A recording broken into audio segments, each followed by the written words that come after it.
Hello dear students, क्या पढ़ने वाले आज भैया? आज पढ़ेंगे हम डिप्रिसिएशन। ठीक है ना।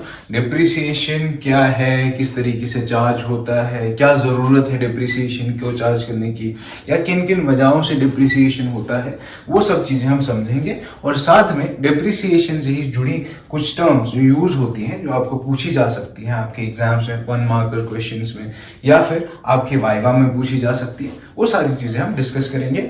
ये वीडियो में सारे बेसिक जो है डिप्रिसिएशन के, वो सब मैं डिस्कस करूंगा। ठीक है, तो let's start with depreciation. Depreciation क्या है? एक सिंपल सा एग्जांपल लेके चलते हैं कि मान लो बिजनेस में हमें क्या क्या चीज़ों की ज़रूरत पड़ती है जब कोई भी बिजनेस करते हैं। मशीनरी चाहिए, हम कोई बिल्डिंग बनाएंगे, बिल्डिंग क्रिएट करेंगे, टूल्स हमें चाहिए। ठीक है, अब ये एक मशीनरी पकड़ के चलो, मशीनरी मैंने लाया 10 लाख रुपए में लाया हूँ। ठीक है, 1 साल 2 साल 3 साल 4 साल इस्तेमाल करूंगा, यूज करूंगा, तो क्या ये मशीनरी का वैल्यू हमेशा 10 लाख रहने वाला है? नहीं, इसका वैल्यू कम होने वाला है। वही कहलाता है डिप्रिसिएशन। या आप अभी मेरा वीडियो मोबाइल फोन पे देख रहे हो, ये मोबाइल फोन आपने मान लो, समझ के चलते हैं कि 15,000 रुपए में लाया, और 1 साल 2 साल पहले या कुछ महीने पहले लाया, क्या अभी भी इसका वैल्यू 15,000 है? नहीं, इसका वैल्यू कम हो गया होगा। वो डिप्रिसिएशन कहलाता है। ठीक है, तो डिप्रिसिएशन क्लियर हो गया। उसके बाद में डिप्रिसिएशन क्यों होता है, किन वजहों से होता है, क्या कॉजेज हैं डिप्रिसिएशन के? सबसे पहले यूज ऑफ एसेट, कि एसेट को हम इस्तेमाल करेंगे तो इसका वैल्यू धीरे धीरे डिप्रिशिएट होने लगेगा, यानी कि कम होने लगेगा। उसके बाद अफ्लक्स ऑफ टाइम। समझो, मान लो मैंने मोबाइल फोन लाया है यही 15,000 रुपए में। ये मोबाइल फोन को मैंने क्या किया, मैंने इसको कमरे में ही रख दिया, बंद कर दिया। ठीक है, यूज किया एक दिन बस, और 4-5 महीने बाद वापस दुकानदार के पास चला जाता हूँ, बोलता हूँ भैया कि ये आपने मुझे 15,000 रुपए में दिया था, 3-4 महीने से मैं इसको बिल्कुल छुआ तक नहीं है, आप इसके 15,000 रुपए मुझे दे दो। क्या वो देंगे? नहीं देंगे। तो हमें समझ में आता है कि over the period of time भी डिप्रिसिएशन होता है। अब ये डिप्रिसिएशन और किस वजह से होता है? ऑब्सोलेंस। ना, व्हाट इज ऑब्सोलेंस? देखो पहले बच्चों, जब टेक्नोलॉजी में चेंज आ जाए, या किसी कंज्यूमर की या कस्टमर की प्रेफरेंसेस उनमें चेंज आ जाए, वो अब उन चीजों को नहीं चुनता, इस्तेमाल करना नहीं चाहता, तो उन चीजों की भी वैल्यू जो है डिप्रिशिएट होती है। एग्जाम्पल से समझते हैं। अभी मैं व्हाइट बोर्ड और मार्कर से लिख रहा हूं, इससे पहले टीचर्स किससे लिखते थे, या अभी भी बहुत सारे स्कूल में, लेकिन धीरे धीरे अब अपग्रेडेशन हो रहा है, ब्लैक बोर्ड और चौक से लिखते थे। क्या अभी उनका जो प्राइस है वो सेम होगा? वो तो डिप्रिशिएट हो गया होगा, है ना। या फिर टाइपराइटर्स का एग्जांपल ले लो। टाइपराइटर्स को हमने किन से रिप्लेस किया? प्रिंटर्स से रिप्लेस किया। तो टाइपराइटर्स भी because of change in technology उनका वैल्यू डिप्रिशिएट हो गया। उसके बाद में एक्सीडेंट। अब यही मोबाइल फोन जो चला रहे हो, मेरी वीडियो देख रहे हो जिसपे, ये मोबाइल फोन आपके हाथ से गिर गया और इस पे स्क्रैच लग गया, डेंट हो गया, या फिर टूट गया, और इसका वैल्यू क्या होने वाला है उससे, एक्सीडेंट से? वो भी डिप्रिशिएट होने वाला है। अब याद रखना, ये जो यूज ऑफ एसेट और अफ्लक्स ऑफ टाइम है, यूज ऑफ एसेट को हम कभी कभी वेयर एंड टेयर भी सिनोनिमसली यूज कर लेते हैं टर्म। ठीक है, तो डरना नहीं है। वेयर एंड टेयर क्या होता है? वो है इस्तेमाल किया एसेट को चलाया, यूज करा, तो वेयर एंड टेयर आ जाता है उसका टर्म। ठीक है, देन ये यूज ऑफ एसेट और रिफ्लेक्स ऑफ टाइम जो है, ये कंटिन्यूइंग नेचर है, ये होगा ही होगा। ठीक है, लेकिन ऑब्सोलेंस और एक्सीडेंट है, these are dependent solely on कि जब ये होंगे तभी एसेट का वैल्यू डिप्रिशिएट होगा। समझना, एक्सीडेंट हमेशा तो नहीं होता, और टेक्नोलॉजी में चेंज या फिर कंज्यूमर्स की प्रेफरेंस में चेंज हमेशा तो नहीं आएगा। ठीक है, this is subject to happening. ठीक है, लेकिन ये दो जो चीजें हैं, यूज ऑफ एसेट और रिफ्लेक्स ऑफ टाइम, ये हमेशा ही हमेशा होंगे। ठीक है, उसके बाद आ जाओ डिप्रिसिएशन के कैरेक्टरिस्टिक्स क्या है। डिप्रिसिएशन बच्चों, it is a non cash expense, है ना। डिप्रिसिएशन से कभी भी एक्चुअल कैश आउटफ्लो नहीं होता। क्या मतलब है इस चीज का सर? कि जब भी हम बात करते हैं, आपने मोबाइल फोन लाया, यही 15,000 रुपए का मोबाइल फोन जब आपने खरीदा, तब आपने भैया को, दुकानदार भैया को दिए होंगे 15,000 रुपए। अभी इसका वैल्यू 15,000 ना करके हम 1-2 साल इस्तेमाल कर रहे हैं, इसका वैल्यू हम बोल देते हैं 9,000। तो फर्क जो है 6,000 का, क्या वो डिप्रिसिएशन जो हुआ 6,000 over a period of time, वो आपकी जेब से गया? Did it result in actual cash outflow? No, it did not. मतलब कि डिप्रिसिएशन फिर क्या है? नॉन कैश एक्सपेंस है। उसके बाद आ जाओ कंटिन्यूइंग नेचर। ऑलरेडी मैंने बताया कि डिप्रिसिएशन होता रहता है because of use of asset and efflux of time. Then only used for tangible fixed assets. अब टैंजिबल एसेट्स कौन से होते हैं और फिक्स्ड एसेट्स? यही बच्चों, टैंजिबल एसेट्स वो होते हैं जिनको हम देख सकते हैं, जिनका कोई फिजिकल फॉर्म होता है ना। जैसे आपका मशीनरी हो गया, ठीक है ना, मशीनरी हो गया, ठीक है, या फिर फर्नीचर हो गया जो हम बिजनेस में इस्तेमाल करते हैं, एक्सेट्रा, और भी एसेट्स हैं, ये सारे टैंजिबल फिक्स्ड एसेट्स कहलाते हैं। सर फिर अगर टैंजिबल एसेट्स पे डेप्रिसिएशन लगता है, इंटैंजिबल एसेट्स भी तो होते हैं सर जिनको हम देख नहीं सकते, जैसे आपका गुडविल है ना, गुडविल हो गया, पेटेंट हो गया, ठीक है, कॉपीराइट हो गया, ठीक है, ट्रेडमार्क हो गया, एक्सेट्रा एक्सेट्रा। इनका भी तो वैल्यू कम होगा सर। इनका वैल्यू कम जब होता है उसको हम बोलते हैं अमोर्टाइजेशन। रादर जब हम इन इंटैंजिबल एसेट्स को राइट ऑफ करते हैं तो उसको हम कहते हैं अमोर्टाइजेशन। ये जो टर्म मैंने यहां लिखा हुआ है इंपॉर्टेंट टर्म है।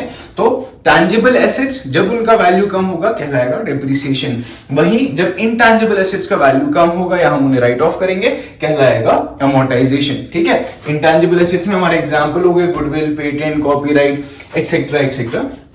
देन एक और टर्म मैंने यहां पे लिखा हुआ है डिप्लीशन। डिप्लीशन जो है, डिप्लीशन होता है ऑफ वेस्टिंग एसेट्स। याद रखना ये हमेशा किन का होता है, ऑफ वेस्टिंग एसेट्स। भैया ये कौन सी टर्म बोल रहे हो, ये तो किसी ने बताई नहीं। वेस्टिंग एसेट्स सिंपल होते हैं। वेस्टिंग एसेट्स वो एसेट्स हैं, मैं बताता हूं, जैसे आप कोई चीज इस्तेमाल करते हो और वो धीरे धीरे धीरे धीरे क्या हो रही है, खत्म हो रही है। जैसे हमारा ऑयल है ना, ऑयल वेल्स, जहां से हमारे पेट्रोल, ये सब क्रूड ऑयल जिसकी मैं बात कर रहा हूं, ये सब आता है, या फिर गोल्ड, ठीक है, या फिर आयरन ओर, कॉपर और मिनरल्स जो हम यूज करते हैं, ठीक है, एक्सेट्रा। अब इनको जब हम इस्तेमाल कर रहे हैं, अभी भी कर रहे हैं, क्या ये हमारे पास अवेलेबल है इन अबंडेंट सोर्स? नो, एक लिमिटेड सोर्स है इनका, और over a period of time ये क्या हो रहे हैं, डिप्लीट हो रहे हैं। ठीक है ना, ये डेप्रिशिएट नहीं हो रहे, ये अमोर्टाइज नहीं हो रहे, ये क्या हो रहे हैं, डिप्लीशन। तो एक चीज क्लियर हो गई कि फिक्स्ड एसेट्स की जब मैं बात करूंगा तब, फिक्स्ड टैंजिबल एसेट्स की जब मैं बात करूंगा तब डेप्रिसिएशन कहलाएगा, जब मैं इंटैंजिबल एसेट्स की बात करूंगा तो अमोर्टाइजेशन कहलाएगा, और जब मैं वेस्टिंग एसेट्स की बात करूंगा तब वो डिप्लीशन कहलाएगा। ठीक है जी, यहां तक क्लियर हो गया, हमारा डेप्रिसिएशन का मीनिंग क्लियर हो गया, इसके कॉजेस क्लियर हो गए, और किन किन चीजों पे डेप्रिसिएशन होता है वो भी क्लियर हो गया, साथ ही हमारा डिप्लीशन और अमोर्टाइजेशन भी क्लियर हो गया। उसके बाद आ जाओ, ये ओरिजिनल कॉस्ट क्या होता है, समझो। ओरिजिनल कॉस्ट की जब मैं बात करता हूं, मान लो मैंने एक टीवी मंगवाया, ठीक है, टीवी मंगवाया दिल्ली से अपने लिए, और उसका कॉस्ट जो है परचेजिंग कॉस्ट, ठीक है, याद रखना, परचेजिंग कॉस्ट, परचेजिंग कॉस्ट जो है वो है ऑफ 50,000 रुपीज, ठीक है, 50,000 रुपए मिला है, और वहां से यहां तक लाने के लिए मुझे ट्रांसपोर्टेशन चार्जेस देना पड़ा, किराया देना पड़ा 5,000 रुपए, ठीक है, तो ट्रांसपोर्टेशन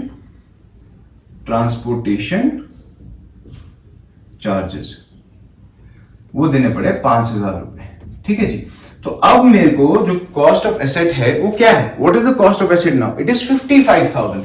बात समझ में आ रही है, 55,000, ठीक है, तो मैं ये लेकर चलूंगा एज पर ओरिजिनल कॉस्ट। तो मेरा कॉस्ट ऑफ एसेट कितना होगा, 55,000। इसमें और भी कॉस्ट ऐड हो सकते हैं, जैसे इंस्टॉलेशन। मान लो मेरे को टीवी इंस्टॉल करना नहीं आ रहा है, कि मुझे नहीं पता कि किस तरीके से इसको इंस्टॉल करना है, तो कंपनी वाले किसी एक लड़के को भेजेंगे, वो लड़का टीवी इंस्टॉल करके देगा, and he will obviously ask for some charges, कुछ पैसे मांगेगा।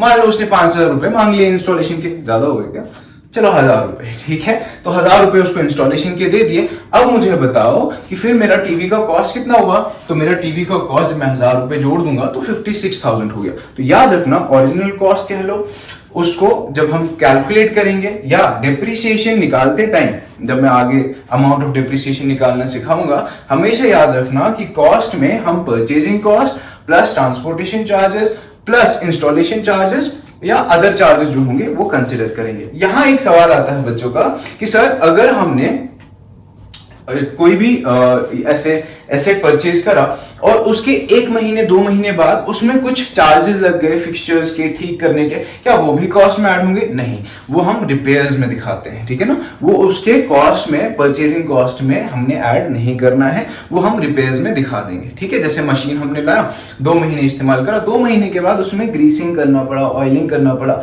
वो उसके कॉस्ट में नहीं जुड़ेगा, वो हमारा एक्सपेंस होगा डिफरेंट, ठीक है जी। उसके बाद आ जाओ रेसिडुअल वैल्यू पे। रेसिडुअल वैल्यू कह लो या फिर आपका स्क्रैप वैल्यू कह लो, ठीक है। ये वो वैल्यू होता है जो एसेट की एक एस्टिमेटेड यूजफुल लाइफ जो होती है। एस्टिमेटेड यूजफुल लाइफ से मेरा क्या मतलब है, मान लो मशीनरी लाया, हम एस्टिमेट करके चलते हैं कि ये 10 साल तक चलने वाली है, ठीक है। एक्चुअल लाइफ आप कभी भी नहीं बता सकते किसी एसेट की, हम एस्टिमेट करके चलते हैं कि 10 साल तक इसे इस्तेमाल करेंगे। 10 साल तक इसका इस्तेमाल करने के बाद इसका जो वैल्यू हमें मिलेगा वो कहलाएगा रेसिडुअल वैल्यू, ठीक है। मशीनरी लाया 10 लाख रुपए में आज, और 10 साल बाद इसको बेचूंगा तो शायद 2 लाख रुपए मिल जाएंगे या 1 लाख रुपए मिल जाएगा, वो मेरा क्या हो गया जी, रेसिडुअल वैल्यू, ठीक है। उसके बाद एक्यूमुलेटेड डेप्रिसिएशन, ये क्या होता है? एक्यूमुलेटेड डेप्रिसिएशन जो है ये आपका डेप्रिसिएशन जमा होता है over a period of time. जब मैं डेप्रिसिएशन को जमा करता जाऊंगा, समझो मैंने एसेट लाया, उसका डेप्रिसिएशन पहले साल का 10,000 है, अगले साल का फिर से 10,000 है, तीसरे साल का फिर से 10,000 है, तो मेरा एक्यूमुलेटेड डेप्रिसिएशन 3 साल का कितना हो गया, बोलो? एग्जैक्टली 30,000 हो गया। दिस इज एक्यूमुलेटेड डेप्रिसिएशन, ठीक है। हम जमा करते जाते हैं। अच्छा जी, डेप्रिसिएशन क्लियर, उससे रिलेटेड टर्म्स क्लियर, बाकी tangible assets, intangible asset, wasting assets clear, causes of depreciation क्या है वो भी क्लियर हो गए। अच्छा, डेप्रिसिएशन हम चार्ज क्यों करते हैं? What is the need for depreciation? Providing depreciation, क्या नीड है हमें डेप्रिसिएशन प्रोवाइड करने की? To ascertain correct profit and loss. समझो बच्चों कि अगर मैंने मशीनरी लाया है 10 लाख रुपए में और 3 साल इस्तेमाल कर रहा हूं, और इसका वैल्यू जो है अब 3 साल इस्तेमाल करने के बाद बिकॉज ऑफ डेप्रिसिएशन इसका वैल्यू हो गया 8 लाख या हो गया 7 लाख, 7 लाख लेके चलते हैं। अब मैं अगर इसको 7 लाख की वैल्यू है इसकी, इसको 8 लाख रुपए में बेचूं तो मेरा प्रॉफिट क्या है? एग्जैक्टली राइट, 1 लाख रुपए है, तो मैं करेक्ट अपना प्रॉफिट या लॉस असर्टेन कर सकता हूं। उसके बाद show true and fair value of financial position. जब मुझे अपना करेक्ट प्रॉफिट एंड लॉस पता होगा तो मैं अपना एक fair view of financial position show कर सकता हूं, बट नेचुरल है ना। Then to meet the legal requirements. Legal requirement जब मैं बात करता हूं, हमें पता होना चाहिए एज पर कंपनीज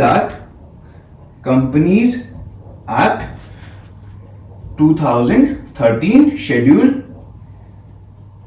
2, ठीक है ना, और इनकम टैक्स